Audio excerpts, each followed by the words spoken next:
Primero saludo al maestro, al querido Rafael Barajas, el Fisgón, presidente del Instituto Nacional de Formación Política de Morena y uno de los mejores moneros de nuestro país. Querido Rafa, ¿cómo estás? Pues bien, encantado de estar aquí contigo, Vicente, y pues muy divertido con todo este sainete del Tribunal Electoral del Poder Judicial de la Federación. Y luego creen que somos pendejos, perdóname, Rafa, porque lo dice, la culpa es de López Obrador, que quiere controlar el tribunal. Y dices, oye, pero si Felipe Mata es panista de los de los de Marco Cortés, y luego tienes a Reyes Rodríguez Mondragón, panista, pero de los calderonistas. Entonces, ¿de qué me hablan, mi querido Rafa? Pero ya estaremos platicando de esto. Déjame saludar también al abogado César Gutiérrez Priego en esta mesa de todos los martes, hoy mesa de lujo. Mi querido César, ¿cómo estás? Te saludo con mucho gusto. Ve nada más que elegancia la de Francia. No, es que el frío anda durísimo, mi querido Chente, y un abrazo al Fisgón, que además felicidades por formar parte del equipo de Clara. Es excelente en lo que hace. Fue la persona que me tocó que me formara a mí para ser militante del partido. Y así como lo ven de buena gente, es muy estricto y es duro, pero hace muy bien la chamba. Así que felicidades. Pues muchísimas gracias. Oye, precisamente hablemos de eso, ¿no? La incorporación, la creación del equipo que incluye también al querido Eddie Small, la gente que aquí participa, que aquí analiza, que aquí colabora con pues la información que necesita una audiencia diferente e inteligente. Mi querido Rafa, este fin de semana quedó la víbora chillando con la conformación de este equipo rumbo al 2024 y que buscará llevar a Clara Brugada a la jefatura de gobierno. Sí, mira, la idea es efectivamente integrar un equipo plural, un equipo amplio, y yo creo que la verdad es un buen equipo. A mí me causa mucha confianza, me da mucha confianza que quien encabeza este equipo, por lo menos en la parte que a nosotros nos toca, es ni más ni menos que Alejandro Encinas, pues que es un hombre pues muy probado, una gente pues muy razonable, es un muy buen funcionario, ha sido un muy buen funcionario de la Cuarta Transformación. Y pues me gusta mucho que esté aquí metido. Debo decirte que, es decir, a mí me gusta mucho también Clara como candidata, es decir, hubiera quedado quien hubiera quedado, nosotros hubiéramos apoyado eso sin lugar a dudas, pero a mí Clara me parece fantástica, me parece que es muy bonito lo que ella plantea, trae entre manos un proyecto de ciudad muy notable. Y mira, yo sí quiero decirte que a mí me llama la atención que en la Cuarta Transformación, por primera vez, pues hubo gabinete paritario y se buscó que hubiera paridad de género en las dos cámaras. Y la verdad es que el talento que han demostrado las compañeras como funcionarias es muy importante. Es decir, si tú tuvieras que nombrar a los 10 mejores funcionarios de la Cuarta Transformación, te aseguro que tendrías que meter ahí a muchas mujeres, ¿no? Sin lugar a dudas, Rosa Isela Rodríguez, una funcionaria extraordinaria, Raquel Buenrostro, Claudia Sheinbaum, María Luisa Alcalde, es decir, digo, se me van algunos, Rocío Nale, ¿no? Es decir, la verdad es que son compañías muy buenas, y una de ellas sería Clara Brugada.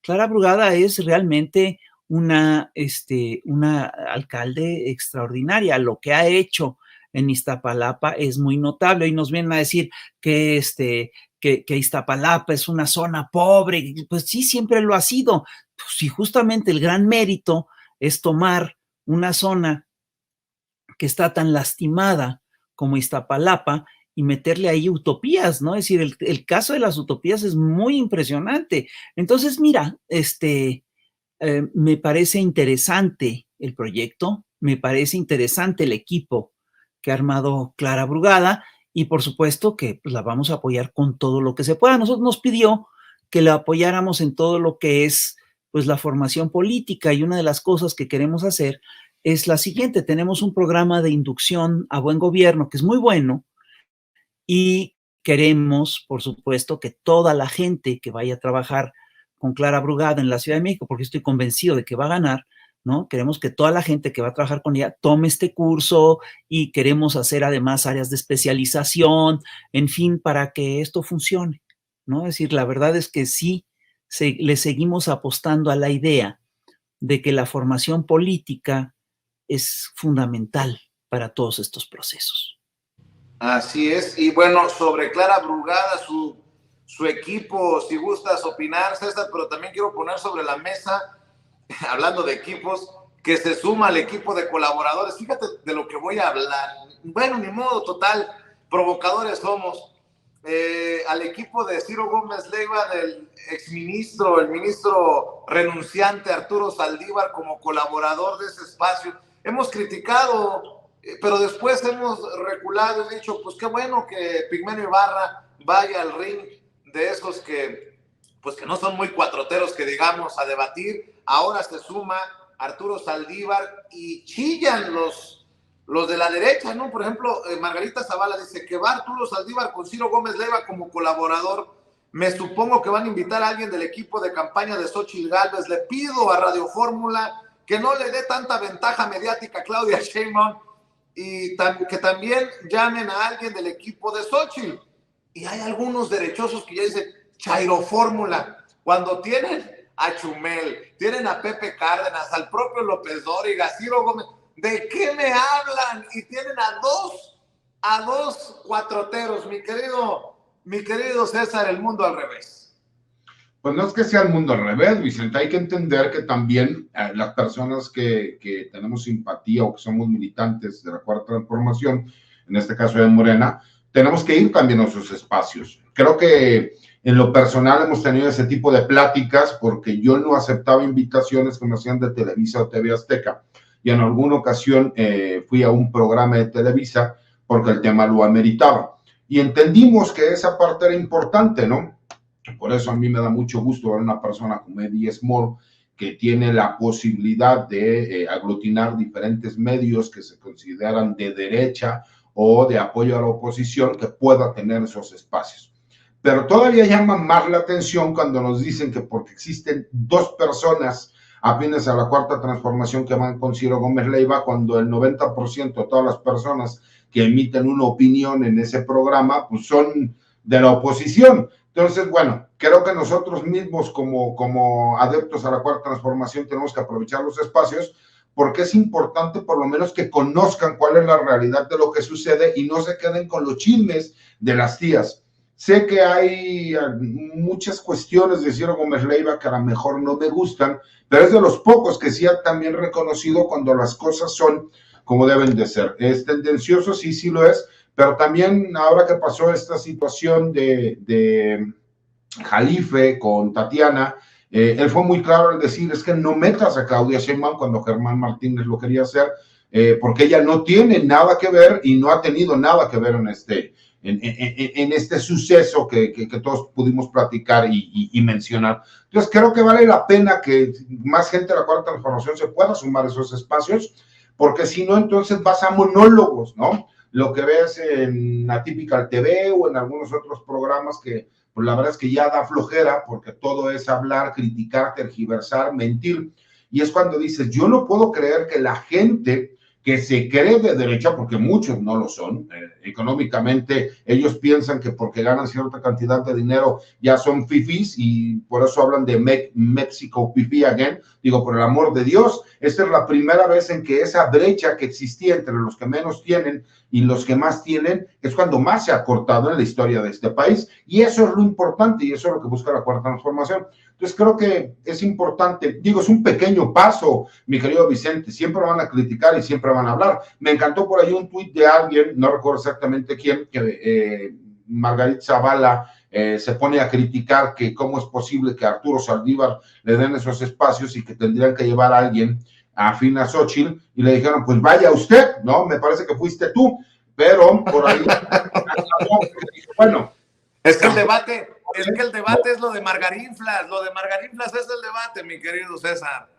Pues sí, yo podría creerlo, ¿no? Nunca me ha gustado hablar de las capacidades físicas o de habla de una persona, pero sí creo que sería bastante limitado, ¿no? Pero, por ejemplo, hablan de que hay un Gil Suárez, por ejemplo, que también va y es un colaborador no remunerado todas las semanas y que el 99% de los comentarios que hace son en contra de la Cuarta Transformación, ¿no? Entonces, creo que sí es importante por ahí que se puedan tener estos espacios para tratar de equilibrar un poco, ¿no? Lo que es el comentario en diferentes medios a nivel nacional.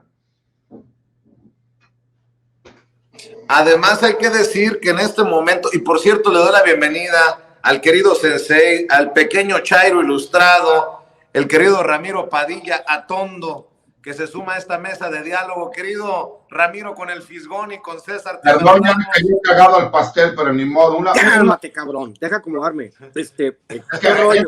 Es familia, no lo podemos negar. Aquí escuchando tus pinches despropósitos, César. Pero bueno, saludos a la Bueno, pórtense bien, tenemos amigo invitado. No, ahorita no nos vamos a pelear, pero sí estaba escuchando lo que decían. Yo estuve un año en Iztapalapa, pues acuérdate, estuve allá con el gato y con la generala. Les mando un beso aquí, si nos están viendo. Y he visto la transformación de Iztapalapa. Estuve viviendo un año y ya pronto regresaré a Iztapalapa. Yo creo para febrero o marzo ya estaré de regreso para allá en la Ciudad de México, y es vibrante lo que está sucediendo en Iztapalapa. Me tocó conocer una de las utopías, me tocó conocer de cerca, me tocó ver a la jefa Clara Brugada. El gato fue y le entregó el de cartas a un facho, porque dijo, no, el pequeño Chairo Ilustrado ya lo tengo, muchas gracias. Clara Brugada, un perfil maravilloso de izquierda, que es lo que queremos, muchos más perfiles, como decían, parafraseando, no una Clara Brugada, 1000 Claras Brugadas. Esto que está pasando en el país, sobre todo ahora que por fin terminé el otro libro, ya se los mostré. Estoy muy contento porque obviamente le hemos arrebatado el monopolio del discurso a la derecha y es una tendencia ya irreversible. Desgraciadamente vemos los últimos suspiros de la agonía del dinosaurio, y pues no hay nada más que ver este país con una inmensa alegría, saber que por fin es el pueblo el que decide, ¿no? Que haya en otros países regresiones autoritarias. Sí, el clasismo de la derecha, ¿no? Clara Brugada no va a poder ganar la simpatía en Polanco o en la Condesa. Dices, a ver, cabrón, cuando el bien, ¿cómo te explico que el bienestar es para todos? Y si se logró en Iztapalapa, se puede lograr en otras alcaldías, pero por supuesto que es clasista, que es discriminatorio esta narrativa que empezaron a montar en torno a Clara Brugada. Y tú que estás señalando y recordando que viviste en Iztapalapa y que estuviste en contacto con el desarrollo de esta visión de Clara, pues creo que puedes precisamente aportar con conocimiento de causa, Ramiro. Es que, sabes que estábamos viendo, por ejemplo, el tema Iztapalapa es una ciudad, es una delegación que tiene muchos niños. Alcaldía. Esa alcaldía que tiene muchos niños. Todos los días yo veo la renovación de la vida, la sonrisa de los niños en Iztapalapa. No sé si haya otra alcaldía que tenga tantos niños como Iztapalapa, lo que se ha estado haciendo, y sobre todo a mí lo que me parece más importante es el perfil de la candidata que representa todo lo que nosotros queremos, lo que bien decías tú, Vicente, en el tema del clasismo, de esta idea. Las encuestas la ponen por arriba, arriba del 50% de intención de voto. El cartel inmobiliario y afines están por ahí del 20 y tantos %, ¿no? Entonces no hay manera, porque al final lo que nosotros decimos es que no es que la izquierda sean los modernos Robin Hood que le quiten a los ricos para darle a los pobres, no. La izquierda es para que todos tengamos las mismas oportunidades, y obviamente Clara Brugada refleja esa parte, ¿no? Bueno, regreso con el Fisgón para hablar del sainete, como le llama él, en el Tribunal Electoral del Poder Judicial de la Federación, y las implicaciones rumbo al 2024, cómo se van reacomodando las cosas o desordenando las cosas, como lo veas tú, Rafa, pero ahí vamos rumbo al proceso electoral del próximo año, con autoridades cuestionadas, y bueno, con estos reacomodos. Sí, mira, por supuesto que es complicado, porque además no se nos puede olvidar que México tiene pues un historial de fraudes electorales muy importante. Y estos tribunales juegan un papel clave en todo este proceso. Yo te recuerdo que cuando se da la calificación de la elección del 2006, el Tribunal Electoral se echa un discurso que parece ser que va a acabar diciendo que van a anular la elección, porque hace una enumeración, enumera una cantidad de irregularidades enorme, ¿no? Y termina diciendo, bueno, pero con todo y todo, todo está bien, se vale, Calderón es el presidente de la República. Es un tribunal que juega un papel muy importante en este proceso que viene. Y no se nos puede olvidar que, pues, si bien la oposición, el PRI y el PAN, que son realmente nuestros actores fraudulentos históricos, están muy disminuidos, pues siguen estando muy activos. Yo sí estoy convencido de que en las encuestas Morena va muy arriba en la Ciudad de México, pero también estoy convencido de que estas encuestas no revelan todo lo que está ocurriendo. En la Ciudad de México hay toda una serie de zonas en las que la gente simplemente no contesta las encuestas. En los barrios así muy elegantes, la gente simplemente no contesta las encuestas y eso le da un sesgo a favor de la oposición. Entonces tenemos que, si Morena quiere efectivamente hacerse del triunfo en la Ciudad de México y recuperar las alcaldías perdidas, va a tener que hacer un esfuerzo muy serio y va a tener que actuar como si fuera abajo en las encuestas. Si Morena se confía en este proceso, es posible que repita la dosis que tuvo en el 2021. Entonces, Morena tiene que asumir que efectivamente hay alcaldías que están en manos del PRI y el PAN y que la vieja costumbre de la compra del voto, de estas prácticas clientelares siguen vivas y siguen vivas, por supuesto, que en la Ciudad de México. Entonces, a ver, un dato. Me están contando que últimamente el candidato del PRIAN, el candidato de Va por México, no sale de Iztapalapa. Está negociando, parece ser, que con diversos actores, está entrevistando con muchos actores, y yo sí me temo que existe la posibilidad de que vuelvan a echarse un proceso de compra de voto importante. Entonces, yo sí pediría que no nos confiáramos. Ahora, lo que acaba de decir el compañero es totalmente cierto.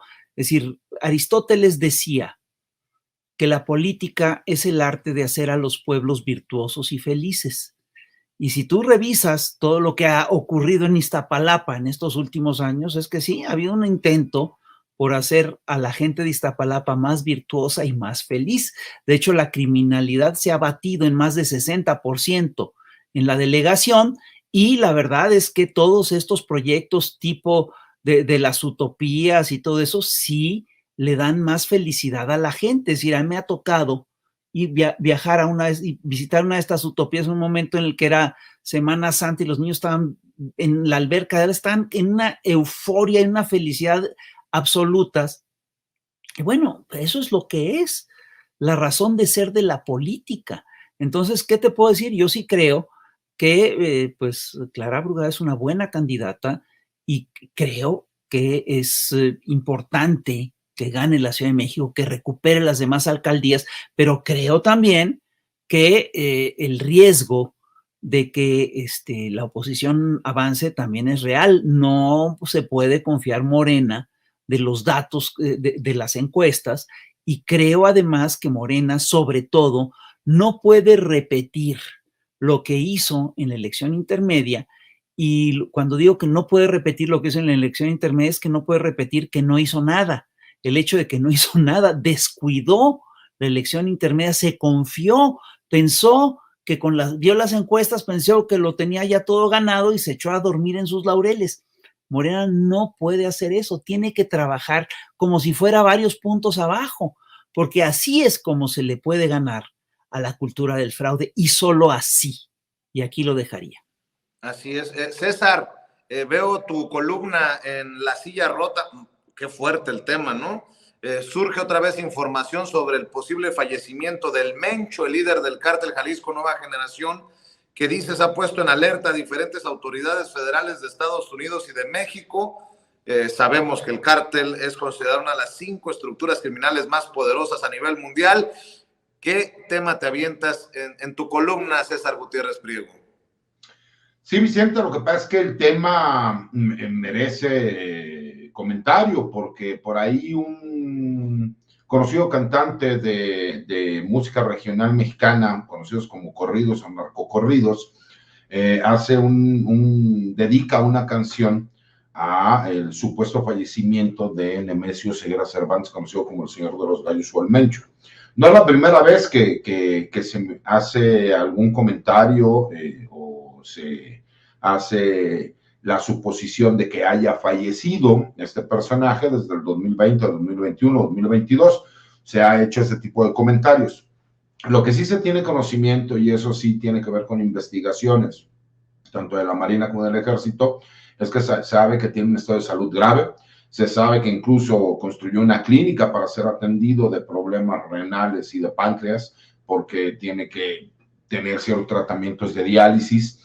Pero lo que llama la atención tanto al gobierno de México como al de los Estados Unidos es que en la única situación parecida en que vimos una hipótesis como esta fue lo que sucedió en el cártel del Golfo allá a principios del año 2000, cuando se detiene a Osiel Cárdenas Guillén y posteriormente se extradita a Estados Unidos. Y es cuando se da este rompimiento entre el cártel del Golfo y los Zetas, que era el brazo armado del cártel del Golfo y que protegían a Osiel Cárdenas Guillén. Y con ese rompimiento vimos todas las repercusiones que hubo en México, en Estados Unidos y en algunos otros países.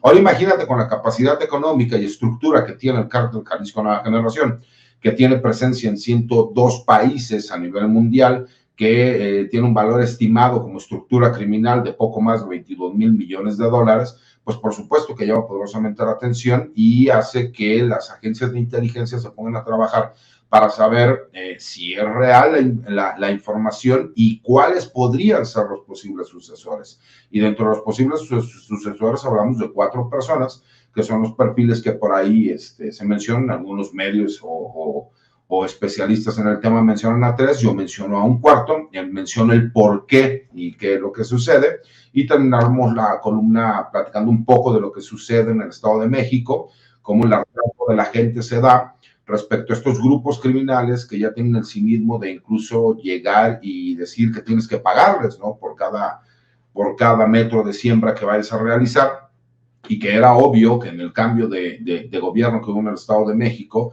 pues las estructuras criminales se quedaron sin protección. Y entiendo que el secretario de Seguridad Pública del Estado de México tiene poco menos de 3 meses, pero tomó ciertas medidas para prevenir lo que podía suceder, que la gobernadora solicitó el apoyo del gobierno federal de forma inmediata, ¿no? Ante esta posible ola de violencia que podría existir, y hago un reclamo al fiscal del Estado, que él sí tenía conocimiento pues de lo que sucedía en el Estado de México y en la zona sur del Estado, porque incluso él habla, ¿no?, de objetivos prioritarios por parte del gobierno. Y eso es en esencia un poco la columna, mi querido Vicente. Bueno el tema, si la gente le interesa, la tenemos por ahí en mi Twitter, que es @CesarGutiPri, y la escribimos en la silla rota para que puedan leerla, comentarla y compartirla. Claro, y esta se la voy a dejar de pechito al querido Ramiro Padilla Tondo. Vi en Twitter, y no la creía, a Santiago Krill de fiesta. Y como hoy se cumplen, si recuerdo bien, 25 años de la aprobación del FOBAPROA, ya no sabía si era una celebración de cumpleaños de Santiago Krill o era una celebración por lo del FOBAPROA. Recordemos que Santiago Krill era legislador y que defendió con uñas y dientes el FOBAPROA en su momento. Bueno, por ahí los compañeros del equipo de producción se me hace que se pusieron a cantar las mañanitas y no lo tienen listo todavía, mi querido Sensei, pero ahí están las imágenes de un Santiago Krill hoy que debería de estar. Bueno, ya lo tenemos, échalo.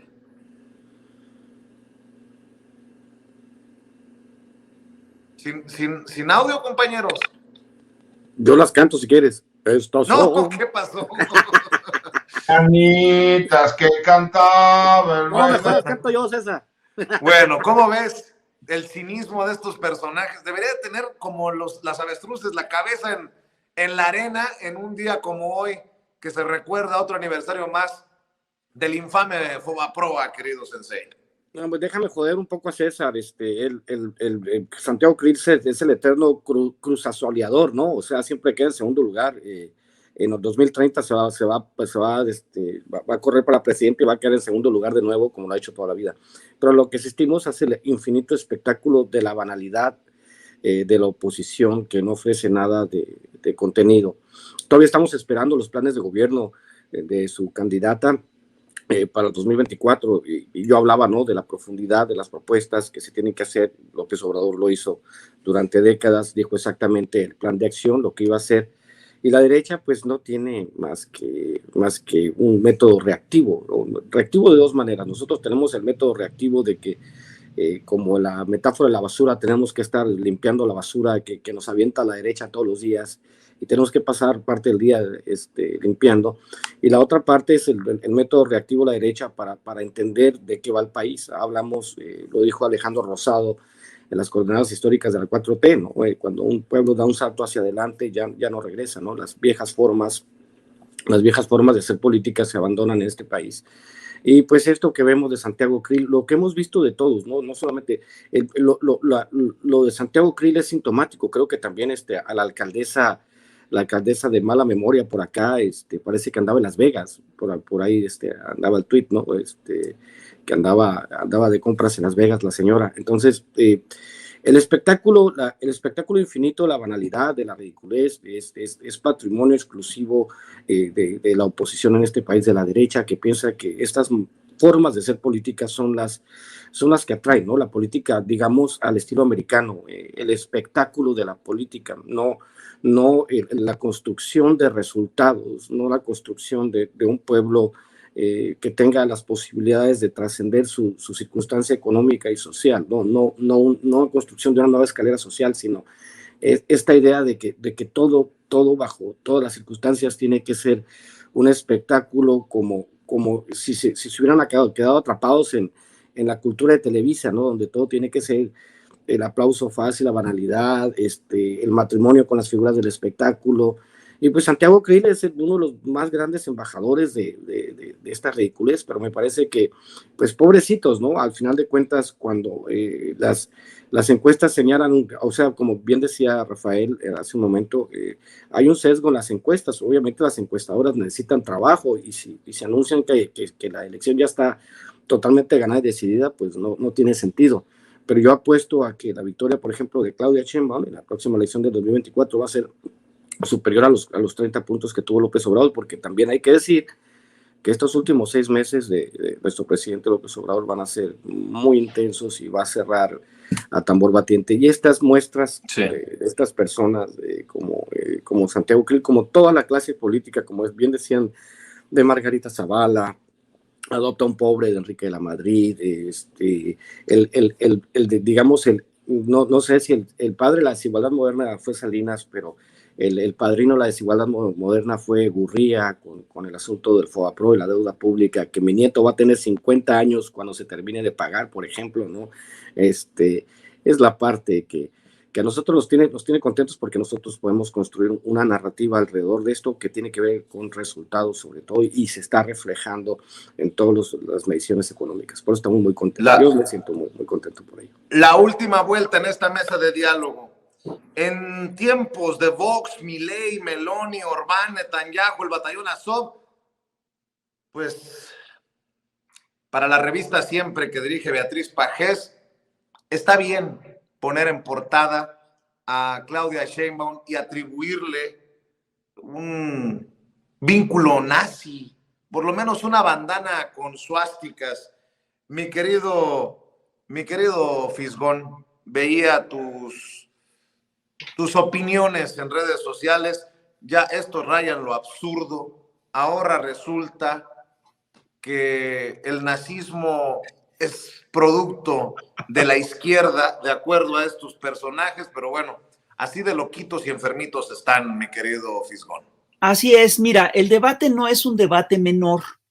Tiene que ver, entre otras cosas, pues con lo que es la narrativa de lo que es la derecha, de lo que es la izquierda, tiene que ver con la legitimidad y tiene que ver también con lo que son las estrategias de campaña sucia que se practican hoy en día en todo el planeta. El debate acerca de que si el fascismo es de derecha o de izquierda es un debate que no se daba en tiempos del fascismo. En tiempos del fascismo, todo el mundo, absolutamente todo el mundo, asumía que el fascismo era un movimiento de ultraderecha, de derecha radical.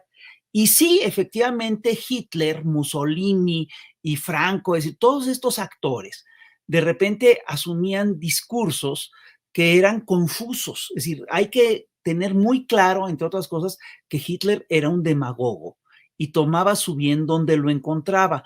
Trotsky en un escrito ahí muy interesante dice básicamente cuál es el método de Hitler de hacer discursos. Dice que es un tipo que se para y que empieza a improvisar y que ve cómo le va reaccionando la gente. Y a medida que ve que la gente reacciona, él adopta ciertas ideas y las desecha, o las desecha según la aprobación del público. Y esto obviamente hace un batiburrillo muy complicado en el cual, pues de repente resulta muy difícil decir, bueno, este señor fíjate, tiene un ribete socialista, tiene un ribete populista, etcétera. Pero así son absolutamente todos los demagogos de la derecha. Si tú agarras fragmentos de los discursos de Milei o fragmentos de los discursos de Trump o fragmentos incluso de los tweets de Chumel y de toda esta gente, te vas a encontrar con que de repente se asumen de izquierda. Es decir, Hitler, fíjate, es muy chistoso, en la década de 1920 sobre todo, hablaba mucho de socialismo, siempre fue antimarxista, pero hablaba mucho de socialismo y esto tenía una razón de ser muy sencilla. El fascismo fue básicamente un movimiento reactivo. Se define por ser era antisemita, antimarxista, anti-gay, etcétera. Bueno, no usaban el término gay en aquel entonces, pero era ¿no? Es antisocialdemócrata, etcétera, etcétera, etcétera. Y entonces, como tantos movimientos reactivos, lo que hacía es que tomaba parte de lo que funcionaba del discurso de los movimientos a los que detestaba, ¿sí? Se lo apropiaba. El propio Hitler lo cuenta en varias ocasiones. Hay un libro de Hermann Rauschning, en el que se titula Esto me dijo Hitler, en el que Hitler dice varias veces que él va a ser el exterminador del marxismo, pero también va a ser el que lo va a culminar. Es decir, Hitler tomaba estas cosas a voluntad. Si tú agarras, y esto lo hacen absolutamente todos los demagogos de la derecha, hay partes de los discursos de Trump que si tú las agarras quirúrgicamente, te va a parecer que Trump es un radical antisistema. Y lo mismo te va a ocurrir con Milei. Y lo mismo te va a ocurrir hasta con Meloni. Meloni de repente tiene fragmentos de discurso que parecen claramente gramscianos. Eso no quiere decir que sean de izquierda. Eso quiere decir que utilizan esa parte del discurso para engañar. Y esto es lo que hizo Hitler en su momento. Lo que hay que revisar al analizar todos estos personajes no son los discursos, porque siempre son confusos, siempre vas a encontrar cuestiones para afirmar que era un socialista y que era un ultraderechista. Son muy radicales y son muy confusos. Es una cosa muy curiosa. Hitler no era un teórico, era un demagogo. Entonces, lo que hay que analizar para saber si Hitler era un hombre de izquierda o de derecha es que tienes que analizar sus actos, tienes que analizar lo que hizo. Milei te dice que él está en contra de los políticos de Argentina y que quiere que todos se vayan, y cuando llega al gobierno se jala a los neoliberales de Macri. Digo, ¿eso qué quiere decir? Quiere decir que al final de cuentas Milei es un neoliberal que está aliado al macrismo. Así de simple. Hitler estaba aliado claramente a todo lo que eran los grupos de los Krupp. Y mira, lo que hay que reconocer es que todo este sector del fascismo que surge en la década de 1920, 1930, que se consolida en la década de 1920 y 1930, estudiaba a los movimientos socialistas. De hecho, hay un pasaje muy interesante de un libro de un ultraderechista mexicano que es Salvador Abascal, el padre de Carlos Abascal, en el cual Salvador Abascal dice que él estaba estudiando a Lenin con permiso de su confesor.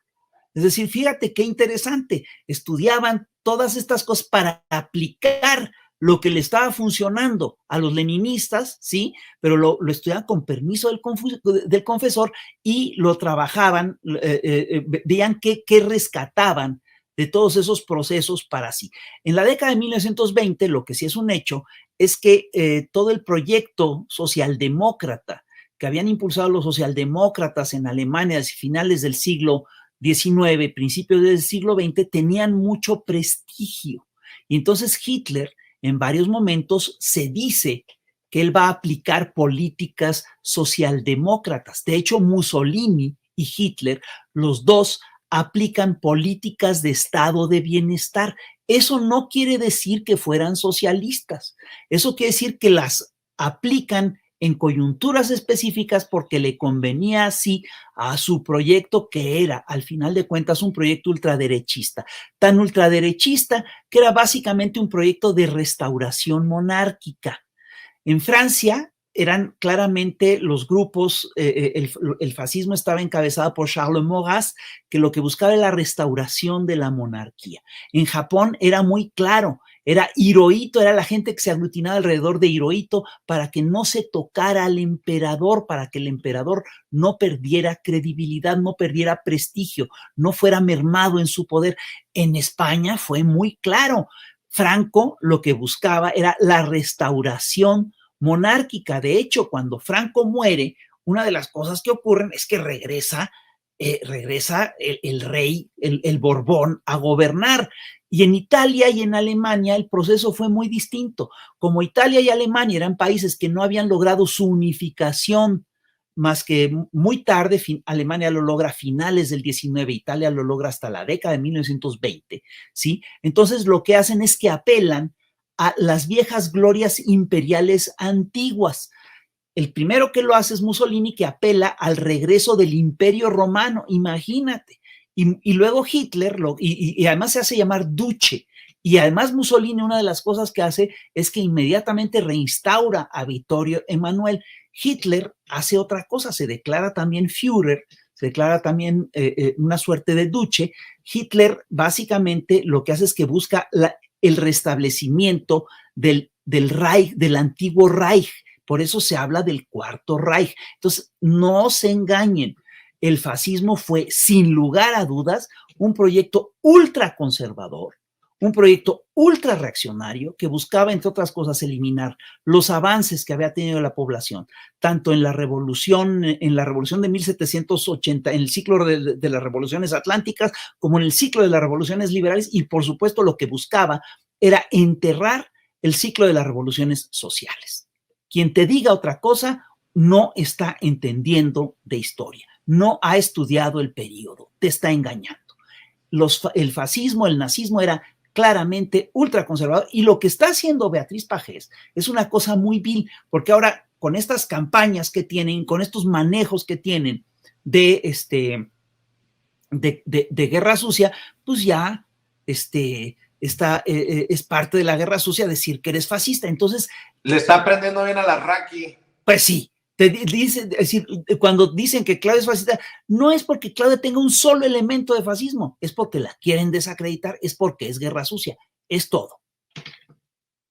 Pues creo que nos has dado una lección que debería de tomar Beatriz Pajés. Le recomendamos este video que quedará en los canales de Sin Censura TV, Sin Censura Media y Sin Censura Presenta, la directora de la revista Siempre, que se da el lujo, a nombre de su papá, de dar premios que algunos ya están hasta regresando. Oye, yo nada más te recuerdo una cosa, su papá entrevistó a Hitler, su papá entrevistó a Mussolini, su papá entrevistó a los generales del ejército japonés en la década de los 30. Y en aquel entonces, hay que decirlo con toda claridad, no cualquiera tenía acceso al Führer. Si tú querías entrevistar al Führer, tenías que presentar tus credenciales. Lo que todo el mundo dice es que Pajés tenía vínculos o tenía inclinaciones profascistas muy claras. Si Beatriz Pajés quiere buscar fascistas en algún lado, que los busque en su familia. ¡Ah, su madre! Ha cerrado con con lumbre, con fuego, el querido Fisgón. Oye, Fis, pues yo le voy a pedir a la audiencia de Sin Censura que esté al pendiente de tus comentarios en redes sociales, que te sigan en los esfuerzos que están haciendo en el Instituto Nacional de Formación Política de Morena, y cuando te da la vida, cuando nos acompañas, como siempre, aquí en Sin Censura. Pues muchísimas gracias. Me pueden seguir en Twitter, en fisgonmonero@yahoo, y pues la verdad siempre es un gusto estar aquí contigo, con César, con todos tus invitados. Siempre es un gusto estar con ustedes. Te mando un abrazo, Rafa. Que pases excelente tarde. Cuídate mucho. Igualmente. Rafael Barajas, el Fisgón, presidente nacional del Instituto Nacional de Formación Política de Morena. Si quiere buscar fascistas, que los busque en su familia. Válgame Dios. Y bueno, en esta recta final, en esta ronda final, mi querido César, iba a decir que Raimundo Rivapalacio es vomitivo cuando escribe estas columnas, pero ya vi que salió otro peor. Raimundo Rivapalacio hoy publica: este es el peor sexenio de la historia en seguridad y es la peor política para reducir la violencia que introduce al terreno de la ética política la terquedad de López Obrador por no modificar su estrategia pese a los resultados. Y yo decía, puta madre, este güey otra vez a chingue y dale. Y resulta que Felipe Calderón, el que no tiene ni autoridad moral y es que es un cinicazo para opinar de estos temas, dice: de los abrazos y no balazos a desaparecer a los desaparecidos. No se ha identificado ni determinado la causa de la muerte de decenas de miles que están o han pasado por las morgues. Bueno, mi querido César, y todavía hay panistas que dicen, ¿pero cómo? El ejército, la marina, están militarizando a México. Ningún chile les embona, diría el Copetón en el sexenio pasado, César. No te escucho, mijito. Échame la mano con el micrófono. Gracias.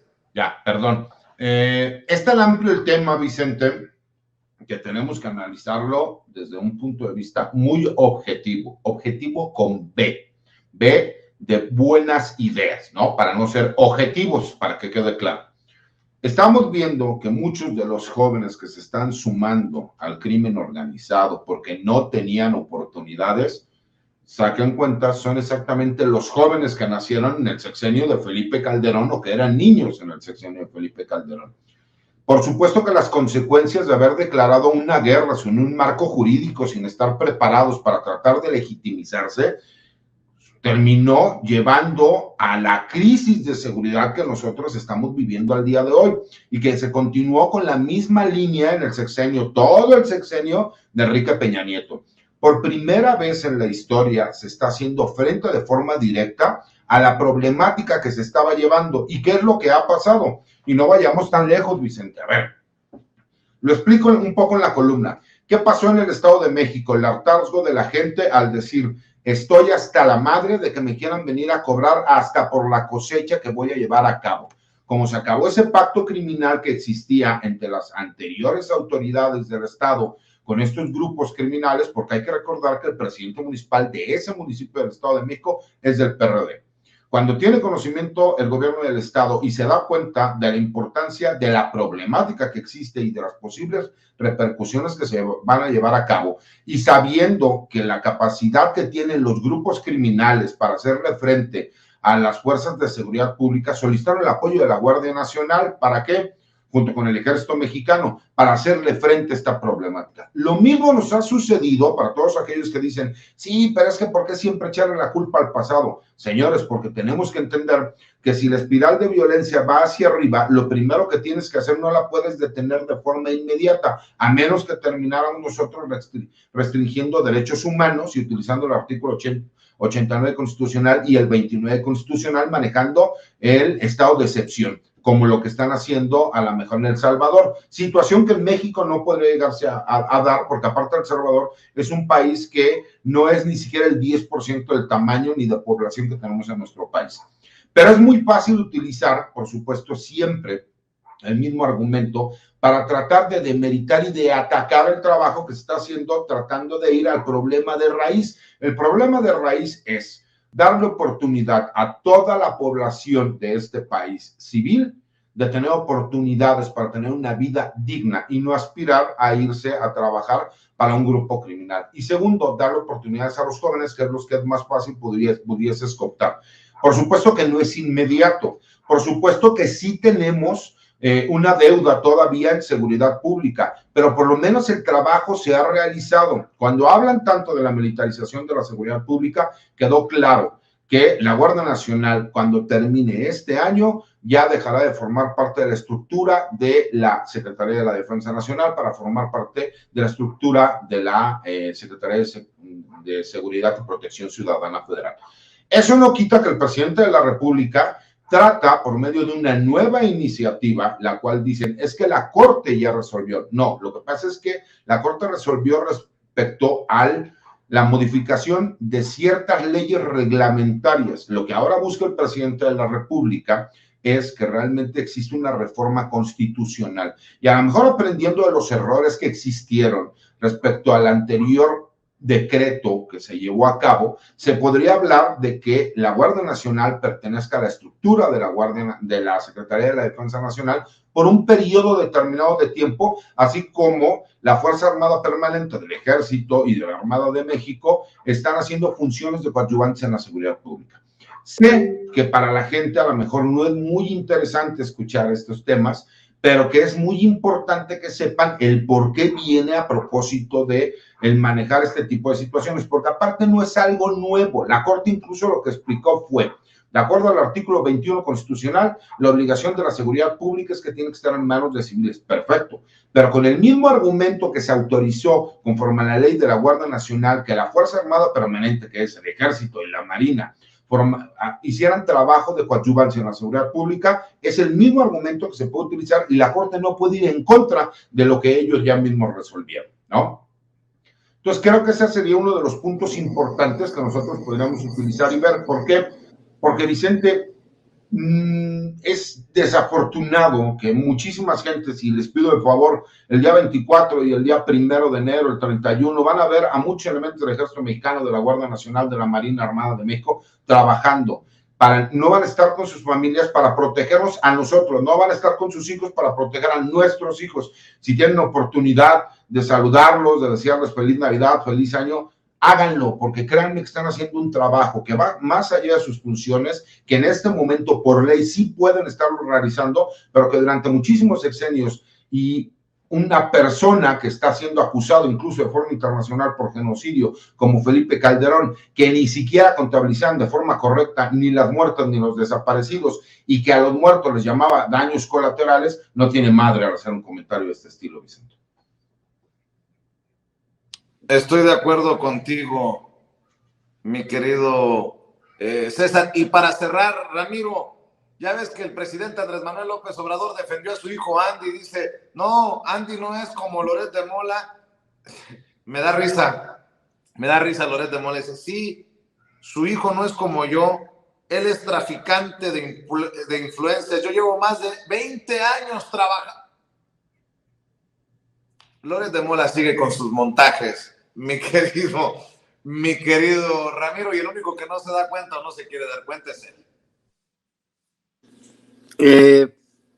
El asunto es que es bien interesante porque el periodismo de ficción está teniendo una muerte lenta y prolongada. No digo que vaya a desaparecer en el futuro inmediato, pero los parámetros sobre los cuales la población va entendiendo cómo circula la información, pues han cambiado. Ahora nos falta ver la estrategia comunicativa de Claudia Sheinbaum para el próximo periodo.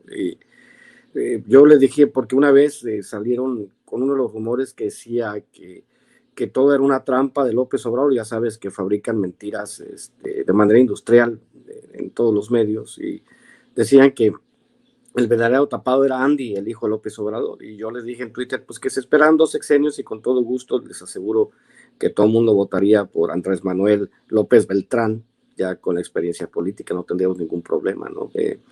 Entonces, pues, lo de Loret de Mola, pues ya sabes, viene de Latinus, un medio del inútil de Roberto Madrazo, el campeón de los maratones y el campeón de la financiación de de campaña, se gastó más en la campaña de Tabasco, él, en un estado pobre de México, que Bill Clinton en su reelección en su momento. Entonces, pues ahí hablamos, ¿no? Los gigantescos contratos de miles de millones de pesos para poder financiar latinos y cómo han vivido desde toda la vida de la ubre del presupuesto, todos esos cuates, porque tenían ese concepto de que el presupuesto les pertenecía. Pero al final de cuentas es terrible para la derecha esta circunstancia en la que de a poco se va erosionando toda su credibilidad, aunque hay algunos incautos que todavía le sigan creyendo sus medias verdades, y eso es parte de lo que nosotros estamos trabajando, mi querido Vicente.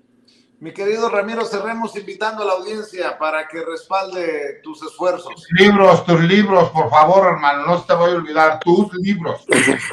Chiste, es enfadoso, cabrón. Pues ahí está, el viernes pasado, si tiene ahí nuestros editores, el viernes pasado me aventé las últimas 10 horas trabajando el ficcionario de la derecha, ya lo terminé, ya lo saqué a la preventa. Los que gusten comprarlo en preventa, por mi página de autor, Ramiro Padilla Tondo, me pueden buscar en Facebook. Para los que quieran en preventa, llega un poquito más de un mes. Y a los que quieran el paquete de libros de 4, me llegaron algunos libros. Los que quieran comprarlos, pues ahí están. Esos me quedan 4 o 5 paquetes para los que lo quieran rápido. Y aparte, pues ya tengo otros apartados para hacer ahorita. Y pues ahí estamos, muy contento de que pues este libro me quedó un poco más grueso que los otros, le metí más jícamo. Hay mucho material de Enrique Dussel, Atilio Borón, José Pablo Feynman, Bonfil Batalla. Estuve estudiando bastante Mark Fisher, también Rob Riemen, precisamente ahorita que hablaba el Fisgón del tema del fascismo, y yo hablaba del libro para combatir esta era, que tiene que ver con las consideraciones sobre el fascismo y el humanismo, y nosotros tenemos que evolucionar hacia algo mucho más parecido al humanismo, lo que estamos trabajando. Por algo el presidente habla de humanismo mexicano, y lo que bien planteaba César, ¿no? de la construcción de una nueva sociedad donde ser un sicario no sea una opción, y que nos convirtamos en esa sociedad justa y generosa, en una sociedad solidaria, donde el crimen organizado no sea lo que es en este momento, ¿no? Obviamente, mientras seamos frontera con un país con tantos millones de adictos, es extremadamente difícil, y aparte con la política de los norteamericanos de construir estas grandes burocracias para administrar el conflicto, no para terminarlo, pues tendremos estos resultados. Nosotros ponemos los muertos y los norteamericanos la diversión. Entonces, ahí vamos, ya saben, @Ramiro Atondo, @Chairo Ilustrado, y pues estamos ahí para servirles en lo que se ofrezca. Y pues ya saben, ahí están los libros, si quiere leer de todo. Ahí los libros, está el de A 3 Pasos de la Línea, que es el libro de cuentos de los migrantes, es el único que todo traducido al inglés. El José Tlali, que ya dicen que lo van a llevar al cine, mi último libro de cuentos, Los Rituales, y obviamente Cartas en Facho. Un placer, y un abrazo, Vicente, un abrazo al cabrón del César, y ya nos seguiremos peleando en otros programas. Así es, sí. En este inicio del Guadalupe Reyes. Pero perdón, o sea, sí le diste oportunidad de que hablara de sus libros. Yo en el mío, el litigio de mi vida, o sea, ya quieren comprarme los derechos, y ya están viendo si va a ser Tom Cruise o Brad Pitt quien va a ser. La verdad es que voy más por Tom Cruise, porque es así morenón como yo, ¿no? Sí. Ay, César. Pero oye, bueno, César, fíjate, para finalizar, la verdad es que qué clase nos dio el Fisgón. Yo le tengo mucha admiración y mucho cariño, pero para mí también facho significa mamarracho. Entonces, bueno, pues yo sé que no es a lo mejor tan intelectual como la definición que dio, pero creo que es importante también hacerlo, porque resulta que ahora les decimos fachos a los ultraderechistas, y ellos vienen a decir que el fascismo era de izquierda. Ah, qué bonita chingadera, pero bueno. Mi querido César, cerremos invitando a la audiencia a tus redes. Andas activo, muy activo. Los invito a que compren los libros del buen Ramiro, porque sí hace un esfuerzo grande, ¿no? Que lo apoyemos, que independientemente tratemos de comprarlo de forma directa. Hay muchas personas que han estado comprando por medio de Amazon, también les sirve, pero si lo podemos hacer de forma directa, mejor. ¿Para qué? Para que pueda estar más tiempo cuando venga con nosotros acá a México, y no tenga que regresarse en chinga, porque pues, resulta que todo se le hace caro aquí con los chilangos, porque se estaba criticando a mi equipo, el Cruz Azul. Yo recuerdo esa final que perdimos contra... ¿Contra cuál de todos, güey? ¿Contra cuál de todos, güey? Contra Baja California, aquella que perdimos contra Baja California Sur. ¿No? No tiene equipo, ¿verdad? O sea, no tiene equipo de fútbol. Sí tiene el Deportivo La Paz y está la Liga de Expansión, güey, pero... Muy bien. ¿Y cuántas finales perdió? Pero yo vivo en Baja California Norte, güey. No, ¿verdad? 1200 kilómetros, güey. Me está 1200 kilómetros preguntando de la La Paz. gente que mi corazón cómo está dividido. Ubícate. Si Tigres es campeón, va a alcanzar a Cruz Azul con 9 campeonatos, pero que si no, sería campeón en América. Señores, yo no tengo que decidir nada. Por supuesto que Tigres tiene que ser campeón, por supuesto, y sé que la mitad de México me va a odiar, pero no puede ser campeón en América. ¿Por qué? Porque alguien que le va al Cruz Azul como yo, que es de sangre azul, que nace y vive para ser siempre del Cruz Azul, no puede apoyar a la América, ni aunque juegue la final de la Libertadores. Dame tus redes sociales, pues, de perdida. @César Guti Pri. Y bueno, como tú estás pidiendo el apoyo para los libros del querido Ramiro Padilla Tondo, dice que te va a guardar tu paquetito de libros, obviamente, ¿no? Para y que también para ti, Vicente. Bueno, nos vemos. Muchas gracias. Gracias por acompañarnos. Buenas tardes. Gracias a César y a Ramiro por acompañarnos en este espacio libre como el viento. Ya me tocaba dejarlos con la daga clavada, vengarme de una de esas que me aplican seguido los muchachos.